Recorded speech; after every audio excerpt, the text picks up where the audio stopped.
Okay, so this is our group presentation, comparing and contrasting the poems London 1802 by William Wordsworth and Douglas by Paul Laurence Dunbar. Okay, so in our intro, basically these two poems have a very similar meaning. I mean, their focuses are completely different. One is focused on um, English morality, and one is focused more on the abolition of slavery and equal rights for African Americans. But the way they go about portraying these ideas is basically the same. So they both try to use moral claims to make these cases. So our thesis is, in spite of a century's difference between London 1802 and Douglas, the two poems display the desire for the creation of the ideal realities of the author, be it a return to Wordsworth's English morality or Dunbar's fight to eliminate racism against African Americans. The authors also reference the past a lot and try to use that to guide their arguments and their hopes for the future. Okay. So our first body paragraph, we talk about how they've used the past to support their arguments and build their arguments. So in both of the opening lines, there's a reference to a key historical figure. So in the first line of London 1802, Wordsworth states, Milton, thou shouldst be living at this hour, England hath need of thee.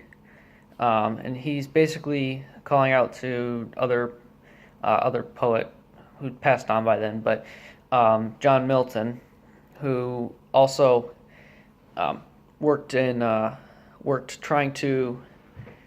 He had the same morals as Wordsworth and saw the same vision for England, and Wordsworth's moral compass pointed in the same direction, so he was trying to call back to Milton and guide that, and then guide England forward, and basically asking for his help. And then Dunbar, in his first opening line, states, Douglas, we have fallen on evil days, not even thou didst know. So he's talking about Frederick Douglass, obviously, who was an abolitionist leader. And so he's basically saying, Douglas, that even though slavery has been abolished now, it's still terrible for African Americans, and that he wishes he could have his help. To move forward the cause for African Americans in America. So both these men were definitely inspirations and visionaries to the authors. Wordsworth and Dunbar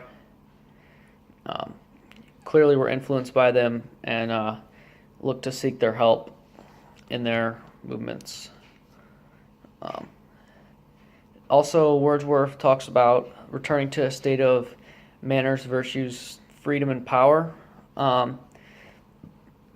So clearly he's looking back to the past and seeing this is what England used to be like, and hoping to return to this.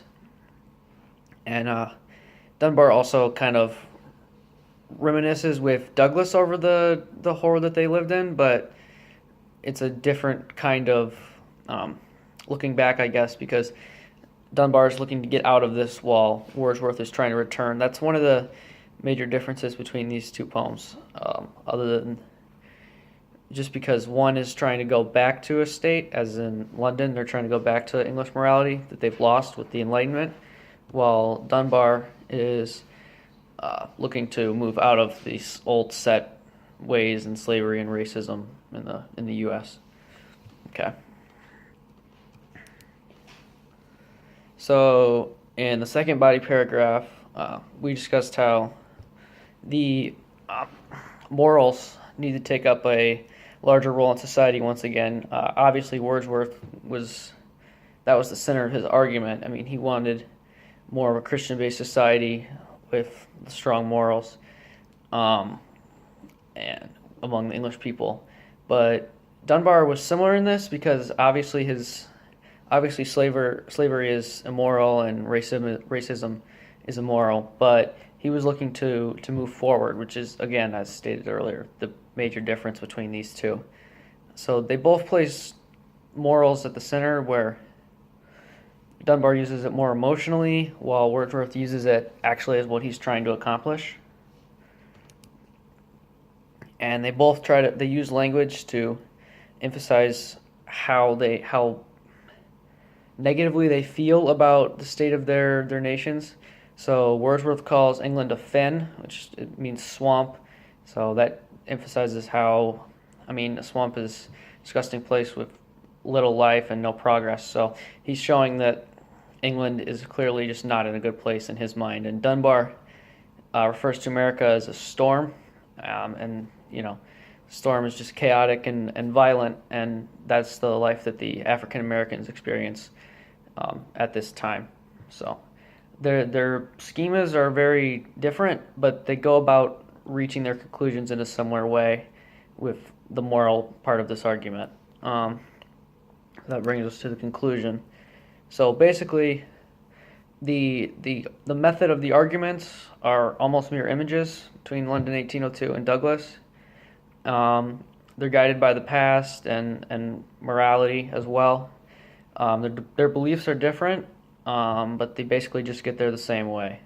So, I mean, by viewing the text from this perspective, you can sympathize with the pain they're experiencing, because we all have things we want to get done and have to fight so hard for.